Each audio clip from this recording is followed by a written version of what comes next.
Bom dia, garotada do sexto ano, garotada esperta e estudiosa. O prof sabe que o tempo está um pouco frio, mas as responsabilidades do dia precisam ser cumpridas. Então, galerinha, desperte aí e já vai separando o material de geografia da aula de hoje.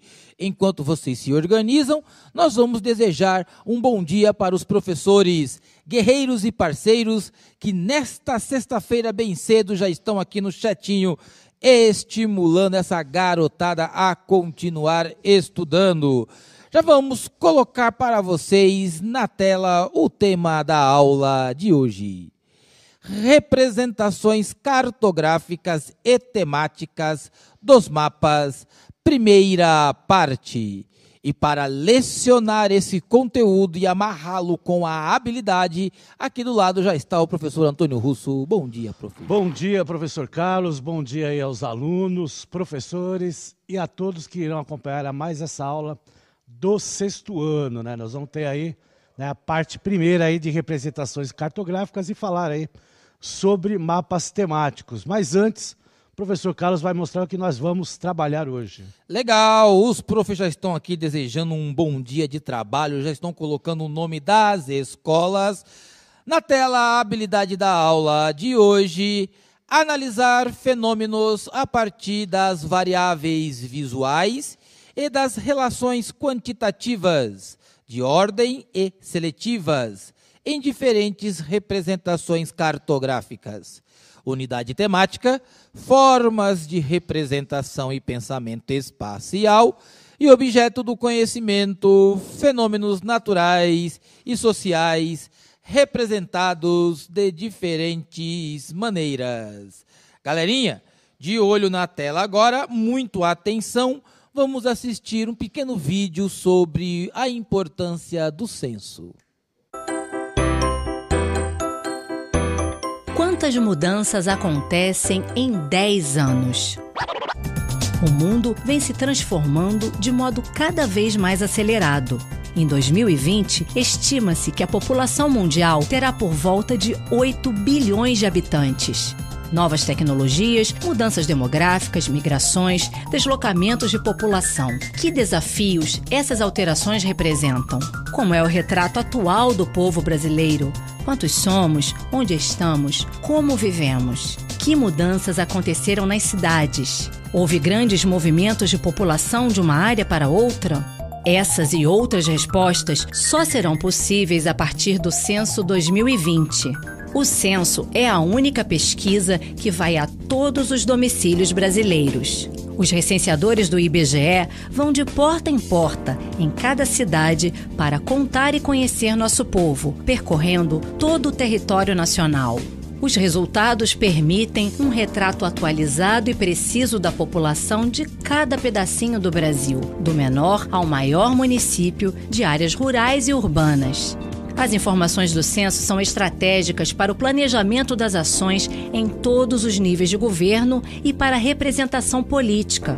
Elas serão a base de decisões sobre serviços de saúde, educação, emprego, condições de moradia e diversos outros assuntos. Os resultados do censo são indispensáveis para a iniciativa privada. Empresas e empreendedores podem usá-los para conhecer melhor o seu mercado e o perfil dos seus consumidores. O censo também é fonte indispensável para estudantes de diversos níveis, pesquisadores, acadêmicos e para o conhecimento da realidade brasileira. Ele cobre áreas de grupos populacionais específicos, como povos indígenas e comunidades quilombolas. O conhecimento do presente é essencial para o futuro do Brasil. Censo 2020. Um país que se conhece só tem a ganhar. É isso aí. Então, o censo é importante, né? Vocês viram aí que falou de 2020, né? Nós não tivemos o censo de 2020, porque ele é de 10 em 10 anos, né? O último foi em 2010, mas o de 2020, infelizmente, não pôde ter por causa da pandemia, né? Mas ele vai ter, né, provavelmente, ou no segundo semestre desse ano, ou em 2022, né? Porque ele é estratégico, como foi falado no vídeo. Todos os dados de diversos estudos aí que nós fazemos vêm do censo, principalmente quando nós falamos da sociedade, né, o lado social, o lado econômico, de todos os municípios. Então, são dados importantíssimos, então o censo ele é importante. Né? Nós temos esse censo desde o final do século XIX, foi trazido aí por Dom Pedro II, né? Em 1882 foi o primeiro. Então tem que ter e vai ter, e aí nós vamos ter aquelas informações dos mapas que nós utilizamos, né? Atualizadas, e aí é sempre legal a gente trabalhar isso, porque aqui em Geografia nós trabalhamos muito com mapas e muito com dados do censo que vem aí. Apesar que tem o PNAD, né? O PNAD são consultas, né, esporádicas, né, feitas aí também pelo IBGE, que estão sendo feitas, né, elas não foram paradas, mas é de um percentual menor. Né? Nesse caso aí do censo, ele tem uma importância maior, até pelos temas que nós vamos abordar hoje, que fala aí de mapas temáticos, tá certo? Mas antes de falar de mapas temáticos, a gente vai falar aí de cartografia. Então, o que é a cartografia? Então, acompanha aí na tela. Então, a cartografia aí, né, por meio dela, né, quaisquer levantamentos ambientais, socioeconômicos, educacionais, de saúde, etc., podem ser representados espacialmente, retratando a dimensão territorial, facilitando e tornando mais eficaz a sua compreensão. Né? E na última aula até a gente viu esse mapa aí, o mapa de Mercator, né, de 1587, né, do século XVI, retratando aí o mapa mundi, né, tendo aí do lado esquerdo a América, né, vista daquela época, e, né, os velhos continentes aí, que é o continente africano, europeu e asiático. Então a importância de você, né, ter a cartografia, né, que começa, né, há milhares de anos aí, com as civilizações antigas, ele não é a partir das grandes navegações, mas ela começa a avançar mesmo nas grandes navegações, né, professor de história, nobre professor Carlos? Justamente porque no século XVI haverá uma maior quantidade de instrumentos que os geógrafos, os capitães dos navios, eles poderiam utilizar. O século XVI é a época do Renascimento, nós chamamos de Renascimento Cultural, que nasce nas universidades e que irá proporcionar um desenvolvimento tecnológico mais abrangente e proporcionar aí esses levantamentos aqui que foram feitos na época, principalmente a cartografia, que depois, lá na Segunda Guerra Mundial, vai ser usado na guerra, né, prof? Exatamente. Bem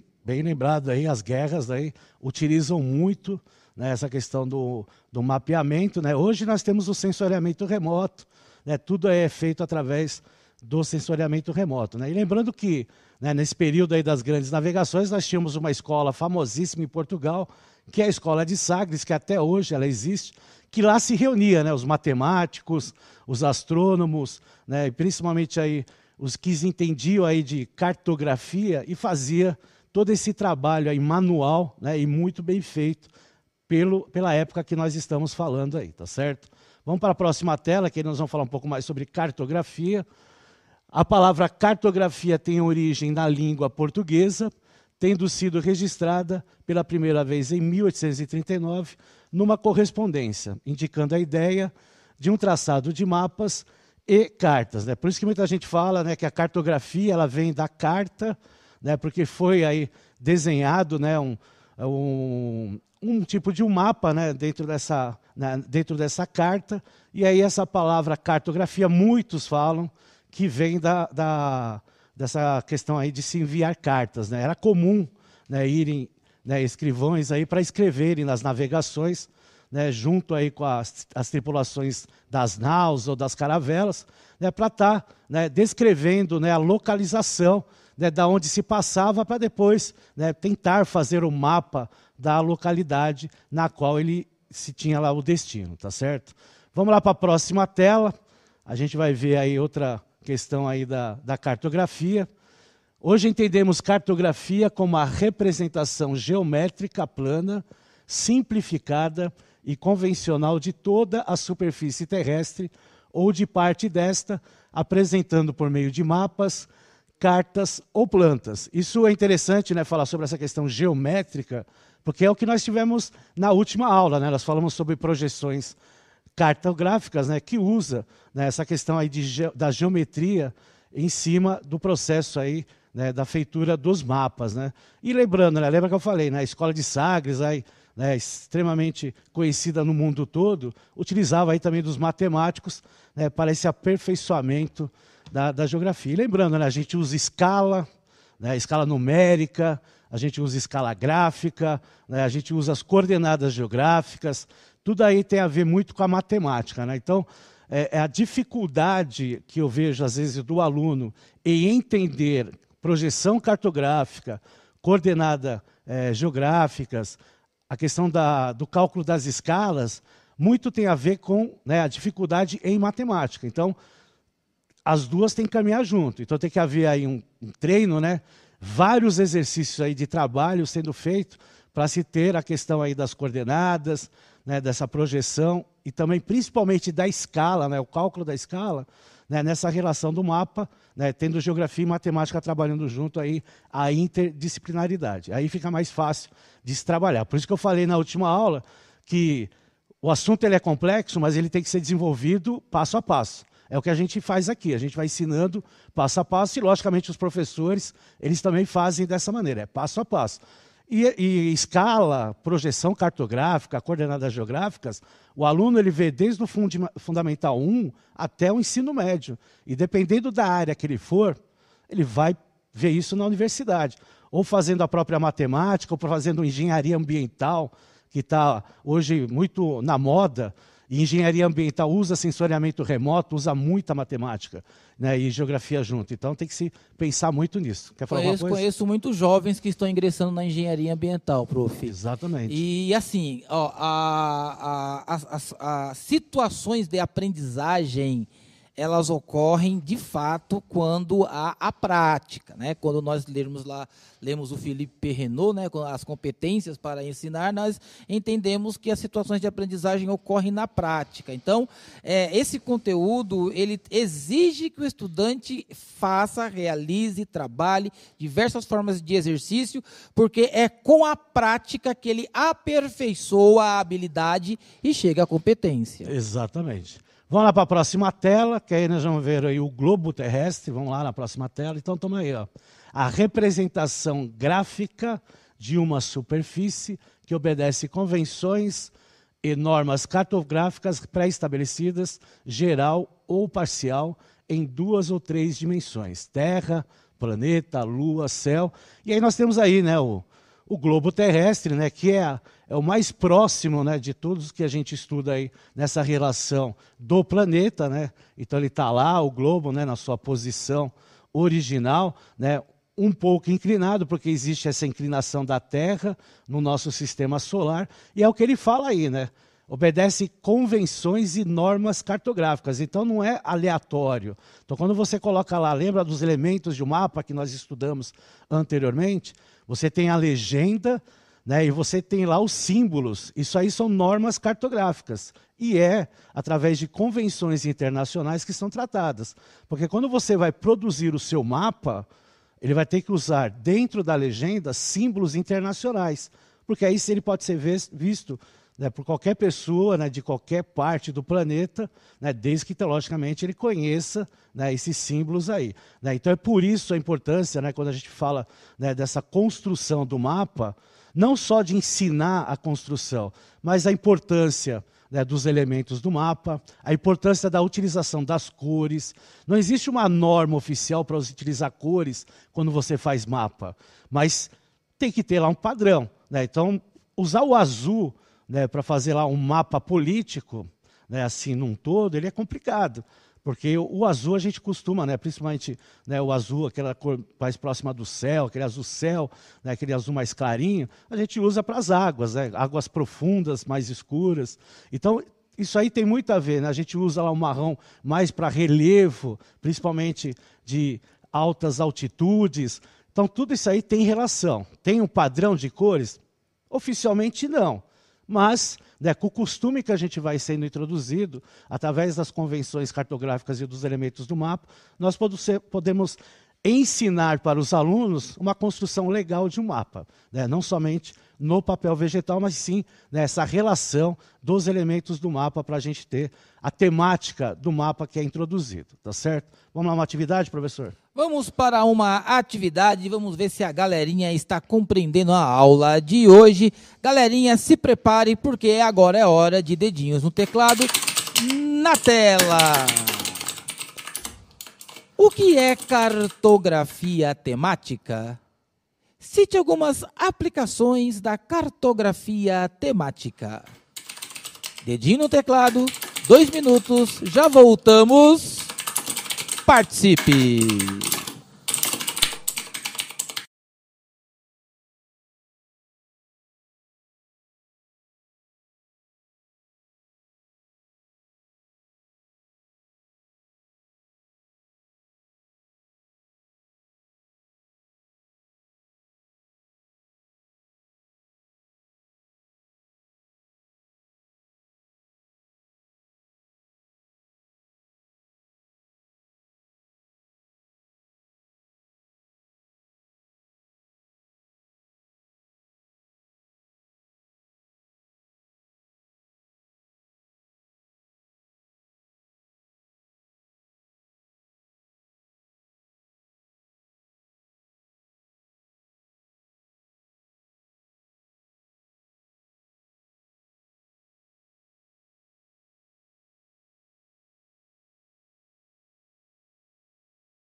Voltamos para a interação. Professor Antônio, a galerinha aqui está escrevendo através dos profs que cartografia temática tem a função de indicar um tema, vai afirmar o professor Ailton. Professor João trazendo também as respostas dos seus estudantes. Cartografia temática é um assunto a ser tratado. Vamos pegar mais uma resposta aqui. Professor André fala que a cartografia ela traz representações e informações geográficas através do tema. Perfeito, é isso aí mesmo. Aí o professor Ailton, o João, né, o professor André, aí, que o professor João trouxe até as respostas dos alunos. Né, a gente tem um tema, né, a ser tratado e dentro desse tema, né, um mapa vai apresentar, né? Então, se tiver densidade demográfica, vai mostrar a questão aí da distribuição da população, né, por área nas regiões. Vai ter vários exemplos aí de mapas temáticos que eu vou apresentar aqui para vocês, tá certo? Então, vamos dar sequência aí à aula, né? Vamos para a próxima, que vai ter uma imagem legal que eu gosto sempre de apresentar quando falamos de mapas temáticos, né? Que é essa imagem, né? Porque essa imagem, na realidade, ela não é um mapa, né? Ela é uma imagem feita aí, né, de 2016, pela NASA. Então, são várias imagens sobrepostas em vários dias, né? Por quê? Porque a NASA tem que utilizar, né, o céu tem que estar aberto, né, não pode ter nuvens para ter essas imagens aí. Então, quando está um céu limpo, né, na realidade, né, ele mostra, né, essas imagens, e aí são imagens sobrepostas aí, que foram feitas por vários meses, tá certo? Ela tem aí, a cartografia temática, então, ela tem o objetivo de gerar a representação das informações geográficas referentes a um ou vários fenômenos, né, os físicos ou sociais, de todo o planeta ou de uma parte dele, Como exemplo de mapas temáticos, podemos citar aí os geológicos, de vegetação, climáticos, entre outros, tá certo? E essa imagem aí, né, que faz parte aí de uma temática, né, mostrando o quê? Né, a noite, né, o planisfério, né, e os pontos mais iluminados do planisfério. E é interessante porque a NASA utiliza esses tipos de imagens à noite para fazer estudos, né, de densidade demográfica, até de relação quanto à poluição atmosférica, também é importante retratar, porque tem regiões que utilizam as termoelétricas como fontes de energia, então é importante sempre retratar isso, tá certo? Vamos lá para o próximo slide. E aí nós temos os tipos de mapas temáticos, que a gente vai dar aí alguns exemplos aí para vocês, tá certo? Então nós temos aí o primeiro, que a gente vai dar exemplos, mapas físicos, eles representam as características naturais de um lugar, clima, relevo, vegetação, geologia, hidrologia, pedologia, geomorfologia, etc. Aí eu trouxe uns exemplos aqui para vocês verem. Então esse aqui é um mapa físico de clima e correntes marítimas. Então está lá a divisão na legenda dos climas, né, através das cores, e as correntes marítimas aí distribuídas nos oceanos, né, o mapa maior. No mapa menor, ele mostra aí as zonas climáticas, né, do planeta, né? Então a divisão é de zona polar, né, nas regiões extremas, nas regiões, né, das zonas temperadas que estão em laranja, né, em vermelho, lá mais no centro, as zonas intertropical, ou também conhecida como zonas tórridas. Então esse mapa é um mapa, né, físico que a gente representa aqui para vocês. Um outro mapa físico é a estrutura geológica, né, a estrutura do interior aí do planeta, né? Então nós temos aí, né, as cores, né, em amarelo os dobramentos jovens, né, alpinos, né, os que estão aí em laranja, dobramentos antigos, e aí nós temos aí as plataformas e os escudos, né, que são as regiões aí pré-cambriana, né, as regiões aí que são também bem antigas na relação da geologia do mundo, tá? Na próxima, aí nós estamos vendo aí mapas econômicos, representam aí as diferentes atividades econômicas de um lugar. Então o PIB, que é o Produto Interno Bruto, a renda per capita, a indústria, a agricultura, a pecuária, a mineração e os serviços. Então vamos dar aqui uns exemplos. Produção pesqueira, né?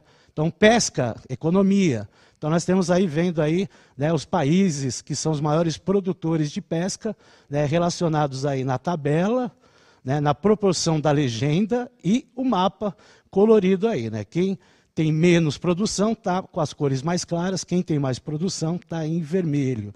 Então é um mapa temático econômico mostrando aí a produção pesqueira. Um outro aí que a gente pode mostrar como exemplo é o de petróleo, né? Os maiores produtores de petróleo no mundo em 2016. Tá? Então nós temos aí, né, o gráfico mostrando aí, né, primeiro aí os Estados Unidos da América, depois a Arábia Saudita, aí vem outros países, e as bolinhas em azul, aí as circunferências, mostram a produção de milhares de barris por dia. Né? Quanto maior o círculo, né, em azul, né, maior a quantidade de produção de barris. Tá vendo? Então vejam que as informações, aí, os elementos no mapa são importantes dentro de cada mapa aí.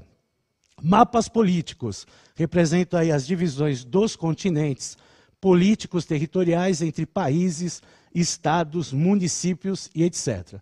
E aí ele trouxe aqui para vocês alguns exemplos. O planisfério, né, político, mostrando aí o mapa mundi, a divisão dos países dentro aí das divisões continentais do mundo, né, com os oceanos, né, e aí dando um destaque lá para a Europa, né, porque a Europa tem, né, vários países, né, e acaba ficando bem pequenininha e não dando para ver, então se dá um destaque para os países europeus, tá certo? Isso é pelo tamanho, tá? Não é destaque assim de potência econômica, nada, tá? É só um destaque para ver aí melhor os países. E aí nós temos aí a divisão dos continentes, que também é considerado político porque divide os continentes, né, e a divisão dos seus respectivos países. Mas a importância, né, está lá o título, divisão dos continentes, por isso que não aparecem os países. E aí uma divisão inferior aqui, né, do lado direito aqui, hemisfério norte e hemisfério sul através da linha do Equador, sem, né, pensar naquela questão da década de 1970, hemisfério norte rico, hemisfério sul, é somente os hemisférios, né, dessa questão aí, né, latitudinais. Mapas demográficos representam aí a concentração e distribuição da população de uma área.